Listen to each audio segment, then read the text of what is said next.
Hello everybody, it is New Year's Eve 2017. So here we are at the end of another year. Hello and welcome to this podcast. My name is Jared, or Peter, or Boniface. I'm a crocheter and knitter, weaver, sewer, spinner, and basically everything to do with the fibre arts. I live in Abingdon-on-Thames in Oxfordshire, in the south of England, with my two cats, one of whom, Toby, is just appearing off screen because clearly it's that time for him to come and bother me now that I'm speaking to you all. Hello, Toby.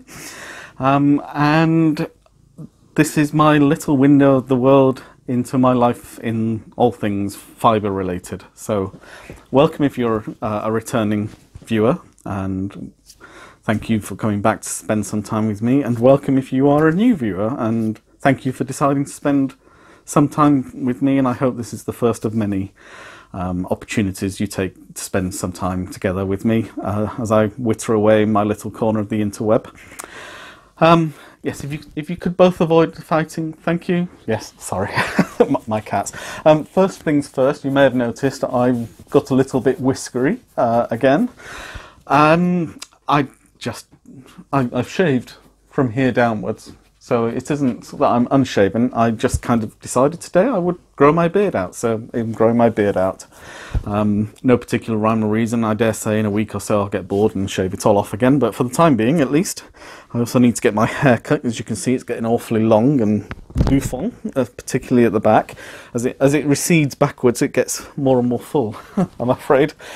So anyway, welcome, as I spend the first couple of minutes wittering about nothing in particular. Yes, so I think first things first, thank you for all the very kind messages left on YouTube and on Facebook and on Instagram for me. I do read all the messages that I receive, and I do eventually respond to them all as well, but I'm not yet fully into the kind of social media thing of responding straight away, so I do tend to kind of build up my courage to respond to people. So I will send individual responses to you all, but thank you anyway for the very positive and kind messages over the Christmas period. It's very much appreciated, and I hope you all had a lovely Christmas with your families and friends, and that this has been a peaceful and restful week for you, and an opportunity to take some stock of the year that's gone and to look ahead to the year that's coming as we move at midnight tonight from 2017 into 2018. So I will just talk a little bit about Christmas first before I move on to other things.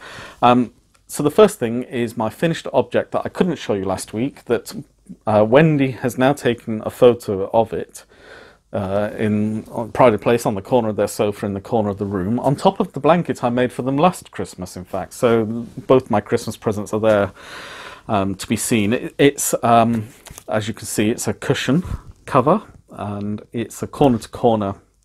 I just did a corner-to-corner square and did two of them, and then sewed them together with the pillow foam inside. And it's Banat blanket yarn, so it's very soft and squishy. So it's got a really nice warm feel to it. So, and it was very much appreciated by Bob and Wendy. So that's that. So hopefully you'll have seen the thing here. There isn't a pattern for it as such. As I say, I just started with one. I did a corner-to-corner and did it as a square. So it's, I think it's something like 16 up and 16 across. It's something like that, and it was about 18 inches in total, but I did a smaller than the cushion so that it's got that lovely plump feeling inside. So I can't really give you a pattern for it, but it's any corner-to-corner tutorial that's on the web will give you an idea of how to do that. And there's no design within it. It was just a variegated yarn that frequently changes colour, so even within squares you get a different colour effect going on. So as I say, Bob and Wendy really liked it, and it has pride of place on their sofa, so I'm very happy. So I couldn't share it with you last week for obvious reasons, but they've been very kind to take the photograph and send it to me. So that's that. In return, I showed you last week the wonderful Otis, the owl, pincushion made for me by Wendy. This wasn't the only beautiful piece of work carried out on my behalf by Wendy. I also received from her and Bob this wonderful single sock project bag is the word I was looking for. Not single sock, it's a sock project bag. It's empty at the moment, but it's got these wonderful sheep on the outer fabric, and they are such lovely sheep. I never knew that you could get self-striping wool on a sheep like that, but there you go. And it's got this lovely flowery detail fabric on the inside. I've got a light over there, which is why you're getting some shadow, but I find it's with the backlight and the front light you actually get a better sense of the fabric, particularly at night time when I've got no natural light coming in. But this is a lovely bag, and it's a squared bag, so it sits quite comfortably on a surface. As you can see, it's got the squaring at the ends on both sides, and it's really lovely bag. I love the colour of the zip. It complements the outer fabric incredibly well. Wendy's got a very good eye for colour, so it's a really, really lovely present to have received, so I'm very grateful for that. I also got some bottles of beer, which again, I'm always very happy to have a few bottles of beer from Bob and Wendy. So those are my handmade presents. I did also get some crochet presents, which I'll share with you. You may remember I got the Star Wars amigurumi crochet gift set for my birthday. Well, I got part 2, even more. Star Wars Even More crochet. So this is another little booklet here with all the instructions on how to make the various figures on the front here. These are more the figures from the latest Star Wars franchise rather than the early one. The other one had people like Princess Leia with the hair, and R2-D2 and C-3PO. This is much more BB-8, and it's got Kylo Ren, as you can see, and I guess I can't remember the names of all the characters. It's so you can make a Jawa, BB-8, Rey, Finn, Poe Dameron, who I think is the pilot, Kylo Ren, Obi-Wan Kenobi, landed Calrissian, and that must be Calrissian there. I remember him from the Empire Strikes Back. Admiral Akbar, Nien Noon. Don't know that character. No idea who that is. The Cantina Band and Credo. That's the Cantina Band there with their little instruments. So yes, I shall look forward to making some of these, and it's got everything I need to make a Jawa and BB-8. So I'll be able to make the Jawa there and BB-8 here, and that of course is Admiral Akbar. I'm guessing that's Rey because it looks female. I don't recall what Rey dresses as, but probably that's who it is. So that's one lovely thing, which I shall look forward to cracking into at some point. And then another friend gave me a couple of items, one of which, Toby, you're sitting on it. Could you move? There we go. There's a good boy. That's right. So she knows I love crochet because I made her a bag for Christmas last year, or for her birthday, which is on the 28th of December, so it's about the same time as Christmas. So I made her the alpine scarf, a shawl, for Christmas, and I made her a crocheted bag for her birthday, and I made her the cowl, the crocodile stitched cowl, and the Dresden plate fabric bag for her Christmas and birthday this year. So she's got me a lovely tote bag, which is Keep Calm and Keep Crocheting. A lovely little coaster, which is Crochet is My Happy Place. Or Crocheting is My Happy Place, sorry about that. And then probably the most apposite for me, and it's pity it's in pink, although I like pink as a colour. I'd rather have had it in blue, but it's quite nice in pink. I just think blue stands out on the white glaze better than the pink does, but I crochet so I don't kill people. I think I will take this to work and use it at work. Because it has to be said that I am certainly a much calmer person in the 18 months that I've been crocheting than I ever was before, and that while things may annoy me now, I don't get as irritated by things, and I don't allow them to fluster me long term. And it's all part of that present mindfulness that crocheting and knitting and similar crafts I've talked about before, the repetitive motion and the kind of rhythmic patterns of what we're doing. Hello, Toby. I don't know what... You are in a funny mood today, aren't you? Anyway, so I will take this to work. just to reassure people that actually I'm not going to kill them because I'm a crocheter now. She knows me ever so well, this friend of mine. She was a bit worried. She said, I hope you're not offended by the present I've given you. And I thought then, no, it will just be a case of our rather twisted sense of humour. And I was right, it is. So that's nice. So that's my tote bag as well, which I will start to use. I got also lots and lots and lots of Reese's Pieces and Reese's Cups and all the rest of it. Clearly word has got out to my friends how much I like peanut butter and Reese's peanut butter chocolates. So I also got some Reese's peanut butter and chocolate spread, which I guess is a breakfast thing. I can't say I'm over enamoured of the idea of it, but I will give it a try. I know my sister, my youngest sister, she loves Nutella, which I suppose is the same thing. It's hazelnut and chocolate spread rather than peanut and chocolate, but peanut butter and chocolate, I guess. It'll be interesting to see what it tastes like, but I'm a little bit, I'm not I'm not sure that I'm going to love it, but we'll give it a go. I'll try anything once, and if I don't like it, I won't try it again. But fortunately, Andy, my housemate, his youngest son Samuel loves peanut butter and loves Reese's as well. So if there is anything I don't like, I can quickly hand it on to him and it will get consumed very speedily. My drink today is this. I can't actually... Oh, it's on the back. I couldn't see this wine, which is... I just need to see where it is on the label. I can actually see, Bob. I don't need my glasses. You can stop telling me to wear my glasses. I can't actually see where it says the wine variety is. No, it doesn't. Normally it says it's at the top or the bottom of the label, but I don't know where on the label they've actually put the wine type.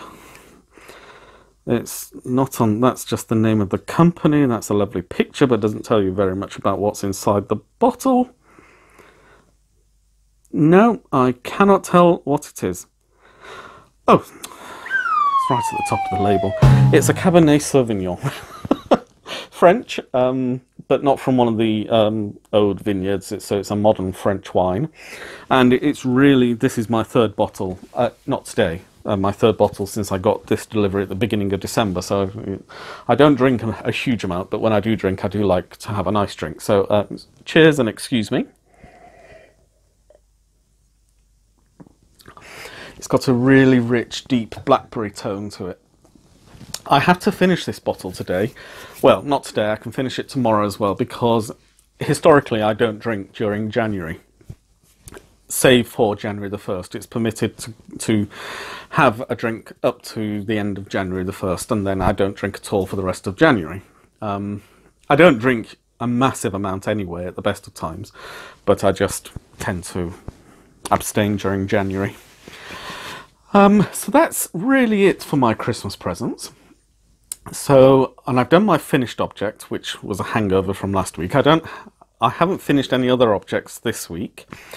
So I will move on to my whips. And as I do so, I'll also... No, Toby, don't eat the bag. Honestly. You'd think I never fed these poor animals. What are you doing, sweetie pie? What's the matter with you? Right, over here. Come on. Yes, that's right. Come sit down with me here. That's right. So I have started my Christmas project, which was always going to take longer than just Christmas, but it was a project I wanted to start this Christmas so that it was ready for next Christmas, which is my snowflake blanket, my Marley Bird snowflake blanket. And as you can see, I've done... Oh, Toby! Oh, sweetie pie! Go on. There you are. Trying to grab the... Sorry. Anyway, yes, it's Toby being Toby. So this is the... I've done about 25, 26 rows. I haven't got nearly as much crafting done this holiday because I've actually seen a lot more people than I was otherwise intending to. Which has been fantastic, but it has meant that the crafting time I thought I would have over these 10 days off work has narrowed down to really only a couple of days. But I have given this a good start, and as you can see, the first corner is looking very much... I really do like the colour combination. I wasn't certain in the balls, but now that I've actually started... There we are, Wendy. I called them balls for your sake. I know they're schemes, but... I know you like to call them balls, so I'll quite happily call them a ball. But I'm really pleased with the way that it's coming together, and it looks just like the diagram. I'll probably put the diagram up in the corner so you can see what the whole thing is going to look like. I'm halfway through the 26th row, I think. I've got the sheet over there. Yes, 26th row. And as you can see, even having done half the row, how many ends there are to weave in just on this row. And I've been assiduously weaving in ends as I go, so that as I get to the end of each row, before I tick it off over there, I've weaved in every loose end and trimmed it back. So it takes longer than just doing the project, but it does mean that I'm not going to be faced with a huge mountainous task of weaving in thousands upon thousands of ends when I finish the project. And I find as well, it becomes part of the process. You just think into it. So I haven't got as much done on this as I was hoping to have done, but I'm glad to have started it. And I've also started at the same time another blanket, which is a new project which I hadn't talked about previously. And I'll just... Sorry, I just need to turn on my computer here. And the reason I need to turn it on is because there isn't much power left in the phone, and I was either left with waiting an hour for the phone to charge or connecting the phone via my laptop to charge it up that way. So if I just bring the computer forward and start it up, it will carry on charging then. So bear with me a second. There we are. So just pop that back there. That'll just ensure that the phone keeps charging and doesn't cut out in the middle of the recording. So this is the cable work blanket by Yarnspirations, which is one of the Crochet Crowd tutorials.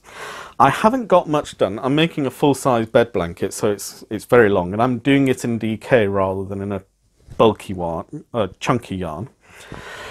I have got a little bit, you can begin to see that there's a little bit of patterning going on with the cables. These are actual cables, so I'm crocheting across two right-hand front post crochets and then going back and doing the two. So do the two left-hand ones as you look at it and then do the two right-hand ones. So they are actually crossing as if cables in knitting in the same way. So they are proper cables that this is doing. And it's quite an intricate cabled blanket. I'll put a link in to the tutorial rather, the YouTube tutorial from Mikey at the Crochet Crowd. And I'll put a picture of the finished blanket. I'm not the yarn I'm using at the moment is the Women's Institute Purple. I'm not certain that I'm going to do the whole blanket in this yarn, although I do have enough wool to do that.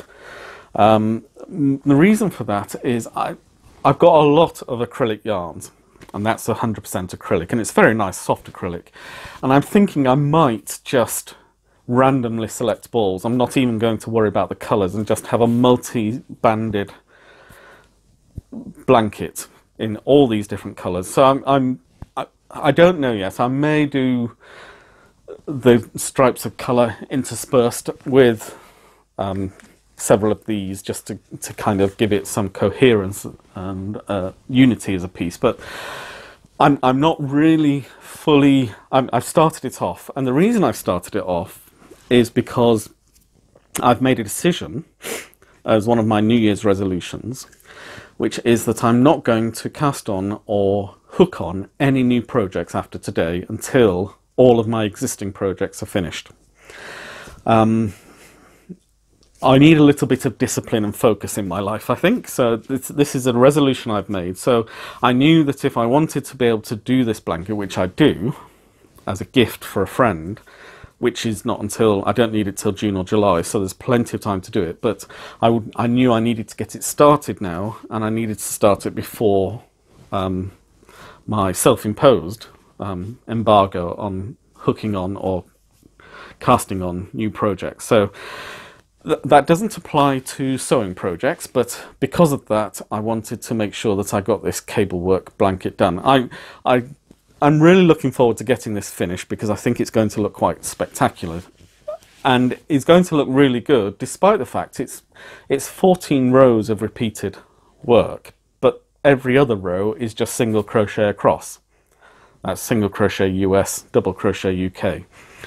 So it's actually only 7 rows, and 2 of those rows are actually the same row repeated. So it's not a very complex pattern.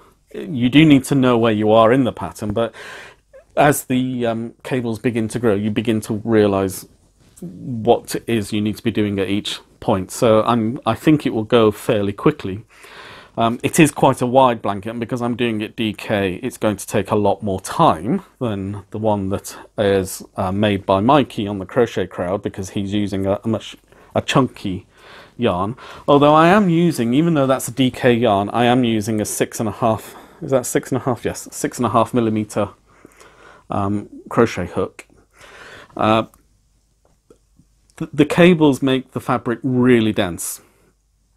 So I've decided to go up a couple of hook sizes just to make it less solid as a fabric.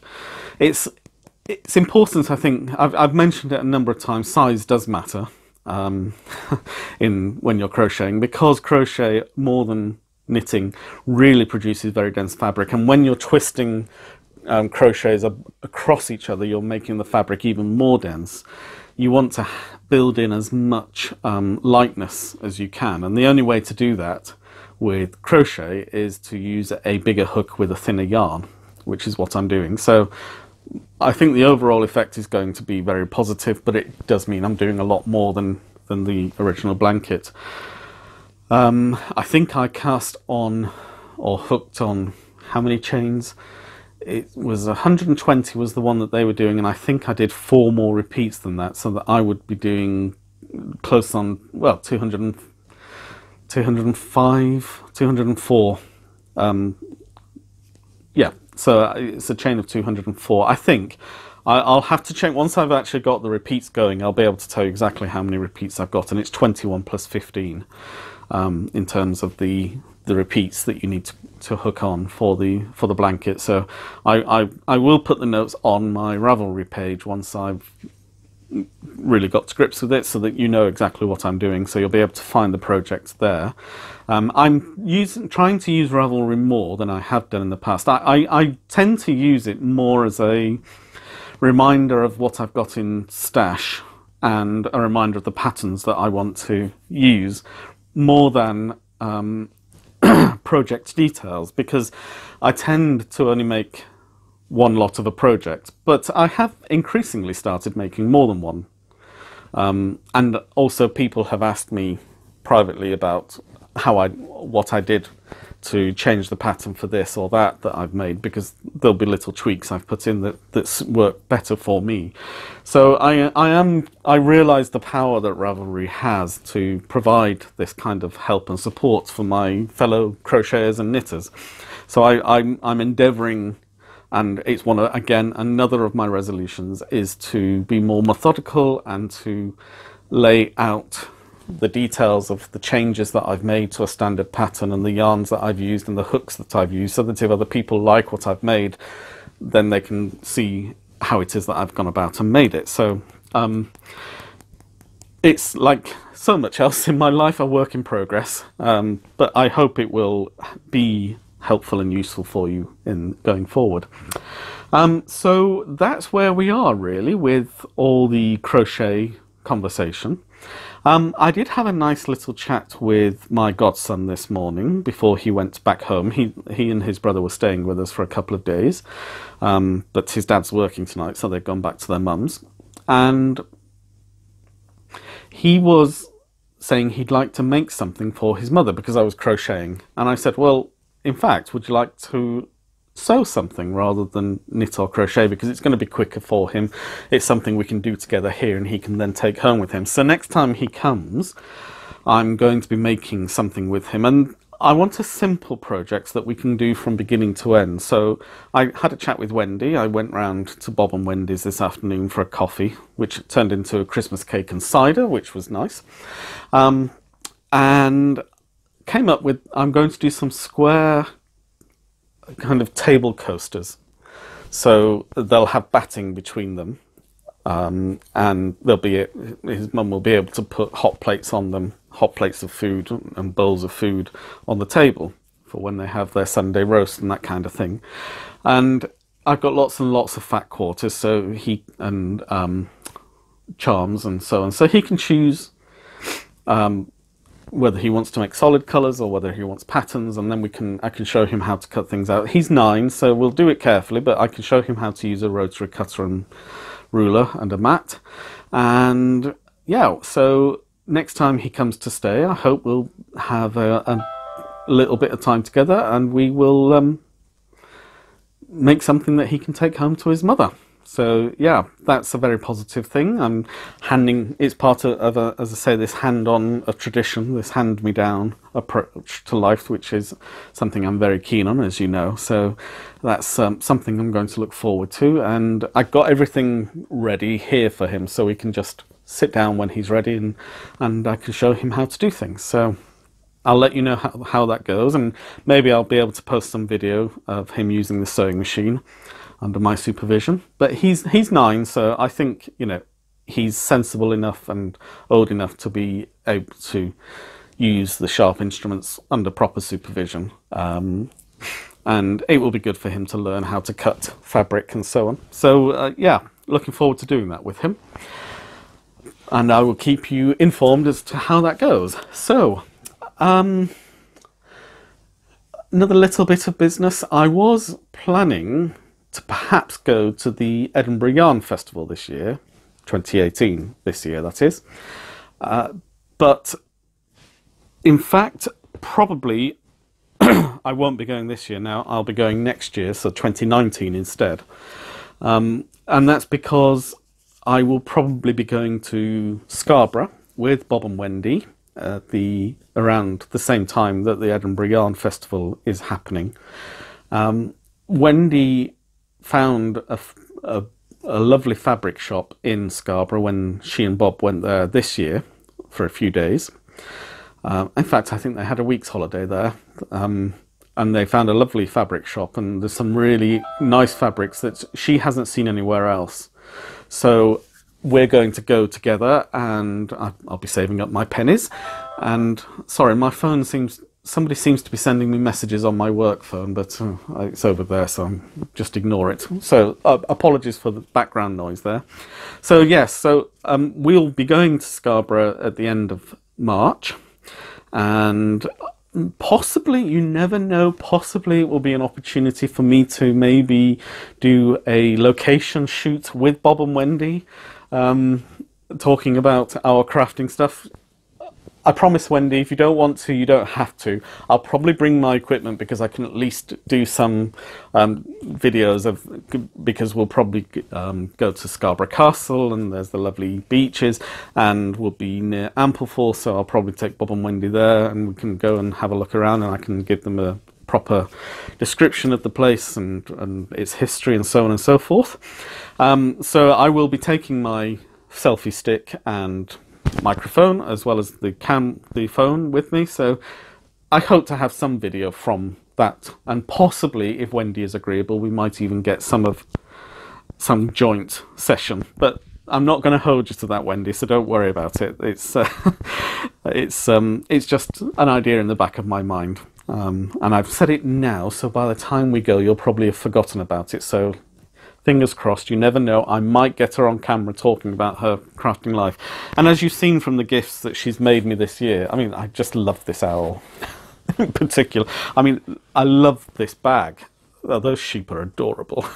They really are. But she is a very talented crafter, and I stand in awe of her crafting capabilities. I'd love to get her talking about it. Whether she will or not, I can't force her. I wouldn't ever force her to. I would just really enjoy it if she did. Anyway, so I'm going to draw a line there. That's the end of our crafting conversation.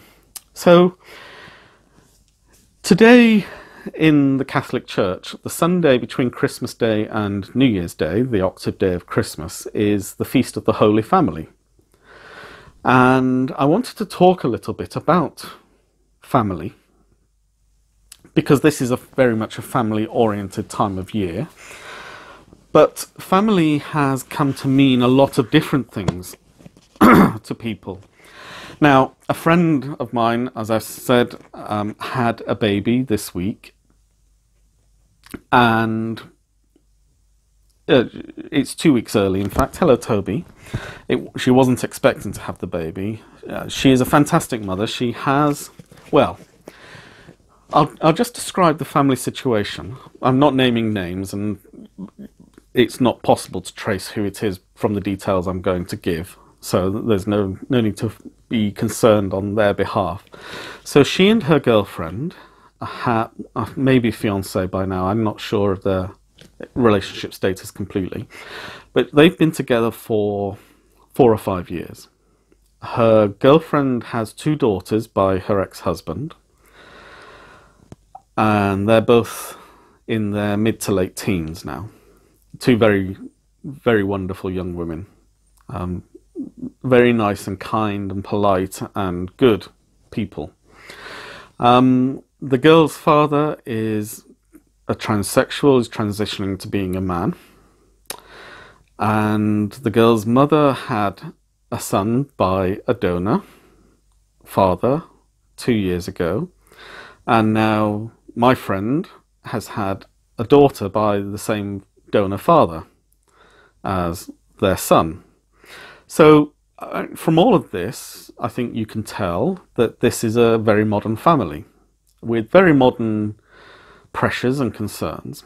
And I know that many people will be looking at this thinking how irregular it is, and it is. This is not the normative way of behaving.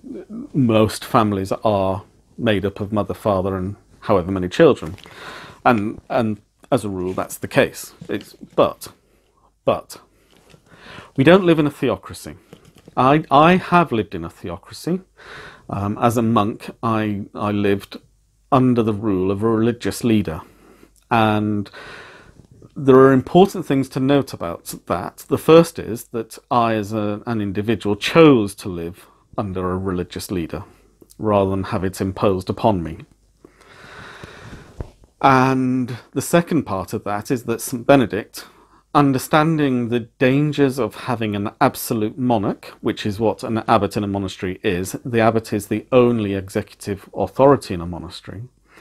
There is a significant danger of what happens when your executive authority runs amok, when he doesn't follow the religious principles that he espouses, but turns to personal vendetta, agenda, vice, greed, whatever it happens to be. And so, to steal a phrase from a television comedy in the 1980s called Yes, Minister, St. Benedict ensured that the governance of a monastery would have the engine of a lawnmower and the brakes of a Rolls Royce, that only the abbot could actually initiate any change or action, but that the community, acting as a single body, could veto that action. So the community can't propose changes, but it can prevent changes from happening. And so it's unless the abbot has the support of the majority within his community for his agenda, then he won't be able to make the changes. And then St. Benedict also allows for the removal of an obstinate or unchristian, scandalous abbot, and so on and so forth. So even within a theocratic structure such as a monastery, there are significant limits on the power of the leader of that community. Our public lives, our countries, our communities are not theocratic societies, and even at the height of the medieval church, even at the point at which Constantine the Great introduced the Christianity as the religion of the empire, with the full force of military might backing up that transition, society was not theocratic.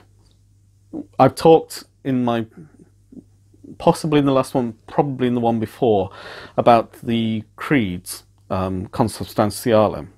That's part of what's known as the Constantinopolitan Nicene Creed, because the creedal statements were agreed at the councils of Constantinople and Nicaea. And obviously this was after Constantine had become emperor and moved the capital to Constantinople. So this is during the Constantine period. And what's really important about those early councils of the church after Constantine becomes emperor and makes Christianity the religion of the empire, those councils were not called by bishops, were not called by the Pope, were not called by any of the other apostolic primates of the church in Constantinople or Antioch or Alexandria or Jerusalem. It was called by the emperor. It sat with the emperor's authority, that the church was itself subject to the emperor, as St. Peter put in his letter. And most of the squabbles between the papacy and kings in the Middle Ages sorry, my phone keeps going, I don't know why it keeps doing that, it's obviously on some kind of a loop, from the time of Charlemagne all the way through until the Protestant Reformation. There are constant arguments between the papacy and the kings and queens of Europe, mostly kings, because women didn't generally rule in their own right in most countries most of the time, about who had supreme authority. And we're aware of things like the Spanish Inquisition. We're aware of people like Queen Mary burning Protestants at the stake, and so on and so forth, and similar stories of terrible atrocities carried out throughout Europe in these times. But what's really important in all of this is to know that while the church may have been the instigator of such violence, it didn't carry out the violence because it had no authority to do so. The church could try people for heresy, but then had to hand them over to the secular arm, to the state, for the criminal sanctions, usually execution of the most bloody kind, to be carried out. And I'm not trying to say, and therefore it wasn't the church's fault. I'm absolutely not. The church's hands are covered in blood in the sense that they instigated these pogroms against Jews and crusades against Albigensians and all of the other terrible activities that have happened in the 2,000-year history of the church. But the point I'm making is that even at the height of Christendom, Christianity was not a theocratic system of government. And so really what I'm getting back to the family idea, are the personal life choices of my friend and her girlfriend acceptable? Well, they are irregular sexual activities. They would not be condoned by the church. But that doesn't mean to say that therefore society should wash its hands of people like that, because if you ask me, do these two women provide a good home of warmth and love and support for their children, I could not criticize any aspect of their life. And I think those are the... I often get asked, what do I do if if my son or my friend is in this kind of relationship which I consider to be immoral, against the church's teaching, and they choose to get married, do I go to the wedding or do I not go to the wedding? And it's a difficult question to answer, in the sense that if you don't go, the only reason I could give you for not going to such a wedding is that by your not going, you might provoke the person you're concerned about to examine their conscience and perhaps repent of something that you believe to be sinful. If it's not going to have that effect, then you're not going to the wedding can become itself a source of scandal and hurt. And I think you can support people even while the thing that they are doing you believe is wrong. Even the most terrible, I think you can support a woman going through an abortion, even if you think that abortion is a terrible thing for her to be doing. Because it's not about theoretical ideas at this point, it's about real life human people that you have to give help and support and understanding to. And there may be occasions when taking an austere arm's length approach may be appropriate, but they're not going to be many. Most of the time you're going to have to accommodate a different worldview than your own. Without sacrificing your principles, you can make it known that you don't find it a positive thing because it's sinful, but you love the person who is in front of you rather than condemn the person for whatever transgressions you think they are committing, because it's not your place to judge them. And I don't mean that in a I'm not going to judge anybody, do what you like. I mean that in the sense that you can present arguments, you can show people by your actions how to live a good and wholesome and upright life. But it's for God to judge whether or not they have met his criteria for his mercy. I don't know if I've met his criteria for his mercy, because his mercy is something that is freely given and isn't a right of mine to expect.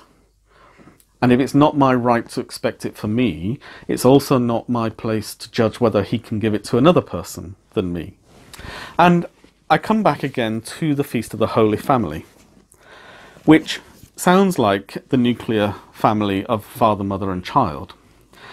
I think there are a couple of things to bear in mind with the birth of Jesus.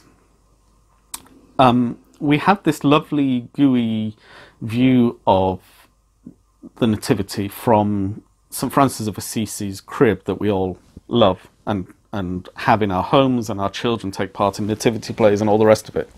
And it's a very important teaching tool for Christianity about one of the fundamental mysteries of faith, which is the incarnation of God as man. There is a more ancient tradition of depicting the Nativity than the crib, which is only 13th century because it was invented by St. Francis of Assisi. And that's the Orthodox iconography, which would, by Orthodox I mean Orthodox Christianity pre the split between Orthodoxy and Catholic Christianity in the 10th century. So this would be the more ancient Christian iconography. And I'll see if I can find an image of the Nativity icon and put it in here, because it helps to sometimes see. And the focus of the Nativity is this almost womb-like shape around the Virgin with her child, with angels above and all the rest, and usually a woman, a midwife, who's tidying away the baby. And then St. Joseph is seen usually in the bottom right-hand corner, sometimes the bottom left-hand corner, sitting in the corner looking miserable like this. And there's a little man who's needling him, basically saying, you know, you're not even his father, that's not she's your wife, and this isn't your son, and you're going to be expected to raise him. And in the iconography, that little man is the devil, tempting Joseph to sin against God and reject Jesus and Mary, which of course Joseph doesn't do. So, even our fundamental nuclear family of the Holy Family, whom we celebrate today, isn't quite as straightforward as we perhaps like to believe. And this is made even more obvious in the reading from Midnight Matins. So before Midnight Mass on Christmas Eve, Christmas Day morning, we as monks would sing Christmas midnight vigils, which would end at midnight rather than start. So we'd go from midnight vigils through into the midnight mass. And at the midnight vigils, the gospel reading, which is the culmination of the vigils service, is from the first chapter of the Gospel of St. Matthew. And I'll just read the very beginning of this, which is the book of the genealogy of Jesus Christ, the son of David, the son of Abraham. And what Matthew does is then lists so Abraham was the father of Isaac, and Isaac the father of Jacob, and Jacob the father of Judah and his brothers, and Judah the father of Perez and Zerah by Tamar, and so on and so on and so on. And it keeps going. I think it switched itself off, but I think we're back, so I'll carry on. So, the book of the genealogy of Jesus Christ, son of David, son of Abraham, Matthew is very clearly putting Jesus as a Jew and as a son of David. And it can be a very dry experience, A was the father of B, was the father of C, was the father of C, D was the father of E, was the father of F. But there are some very significant figures within this genealogy, which it's worth me just saying a few words about each of them. Not least, Abraham was the father of Isaac. Well, yes, he was, but Isaac was not the firstborn son of Abraham. Ishmael was the firstborn son of Abraham with the slave girl Hagar. Isaac was the firstborn son of Abraham with his wife Sarah, but was technically his secondborn son. Isaac was the father of Jacob, but Jacob wasn't the firstborn son of Isaac either. Esau was. Jacob tricked Isaac into giving him the blessing of the firstborn son, Jacob and Esau being twins, but Esau was born first. Jacob, therefore, is also a second son who has tricked his father into blessing him as the firstborn. So you've got the first two sons in this are both tricksters. They're both the second-born sons, not the first-born sons, and therefore not under the rules of primogeniture, not technically the true heirs of their father. But then I've read in here that Judah was the father of Perez and Zerah by Tamar. Tamar is a woman. Tamar was the wife of Judah's eldest son, who died without giving Tamar a child.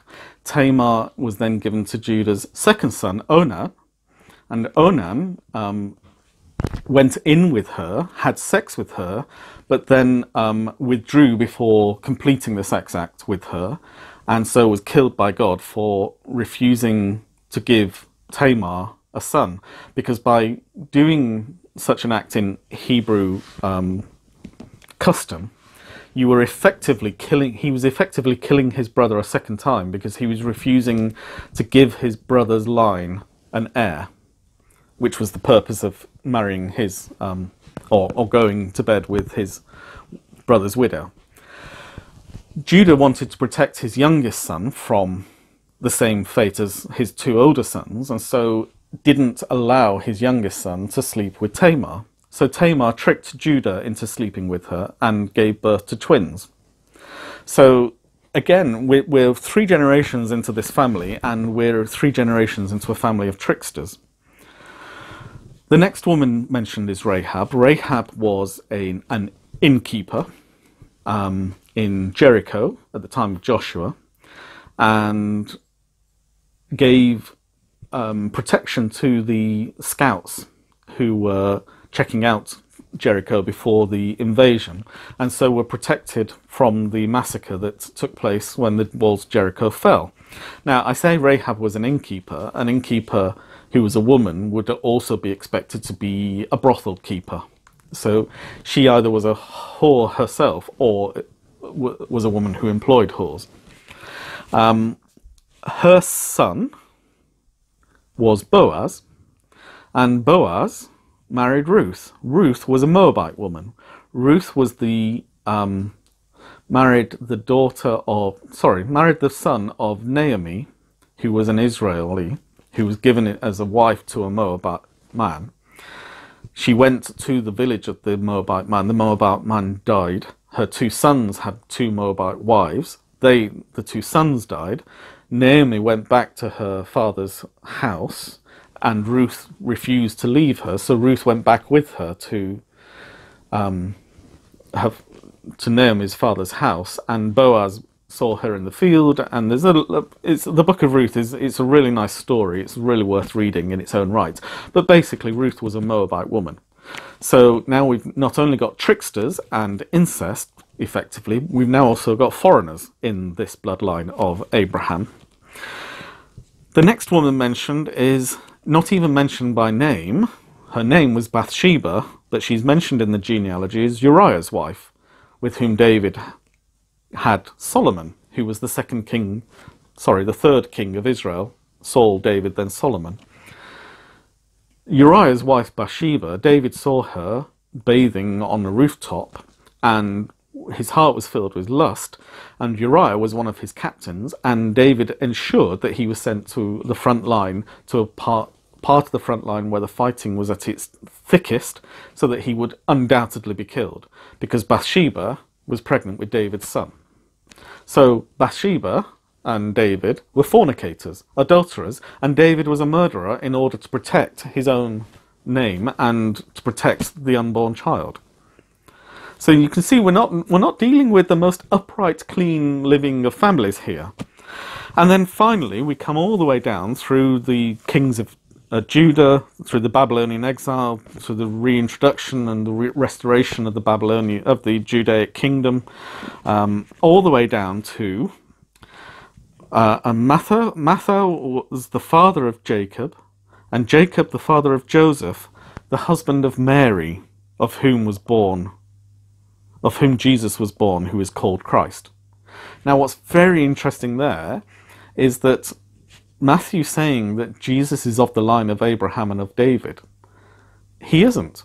He's of Mary's line.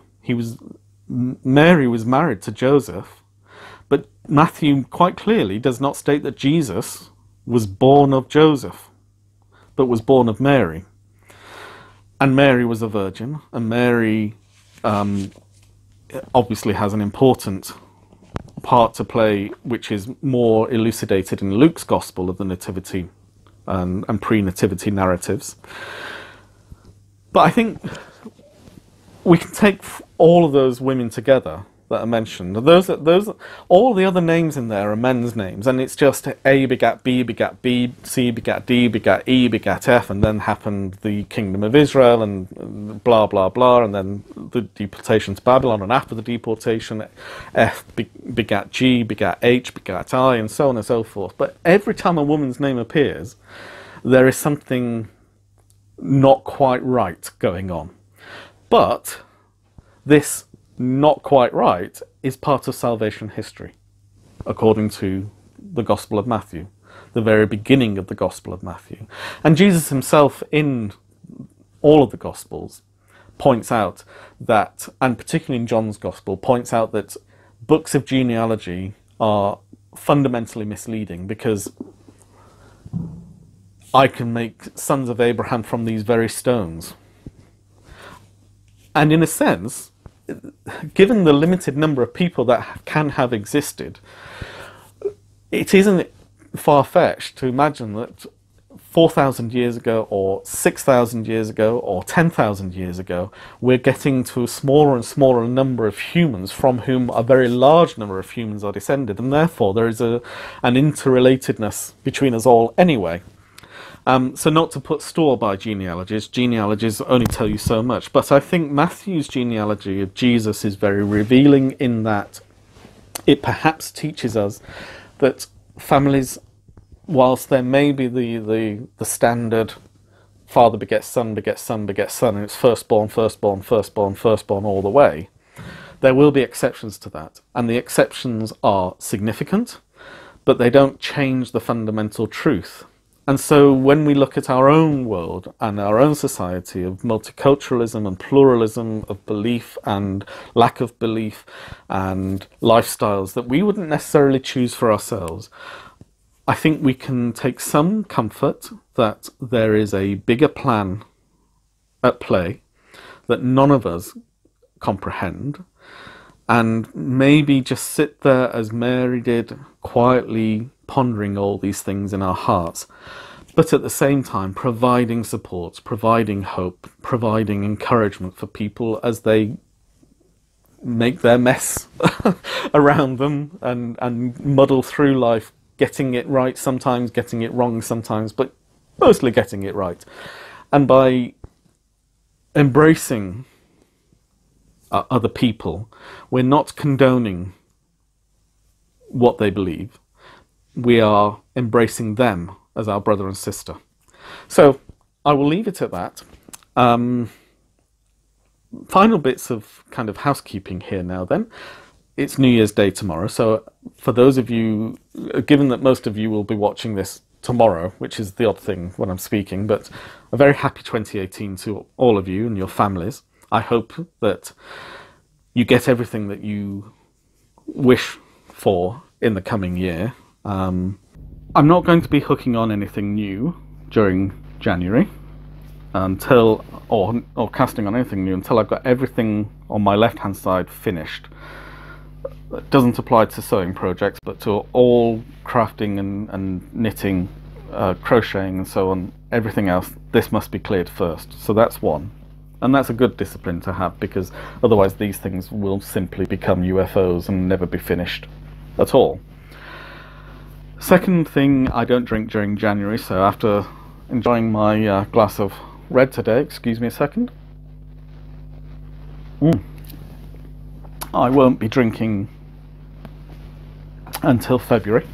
So that's something to look forward to just before Lent. The third thing is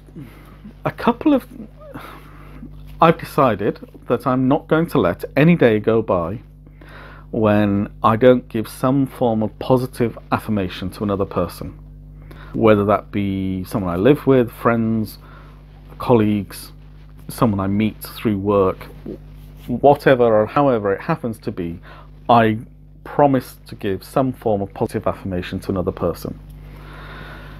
Related to that, I also promise every day to make some form of positive affirmation about myself. I'm my worst critic. I think we all tend to be our own worst critic. Those of us who are not narcissistic egoists, and that's most of us, I think. And it's easy to see all the things that you would like to be better about yourself, and sometimes you just need to remind yourself, without any sense of vainglory, you just need to remind yourself that actually there are some things you do very well. You know, you are kind, you are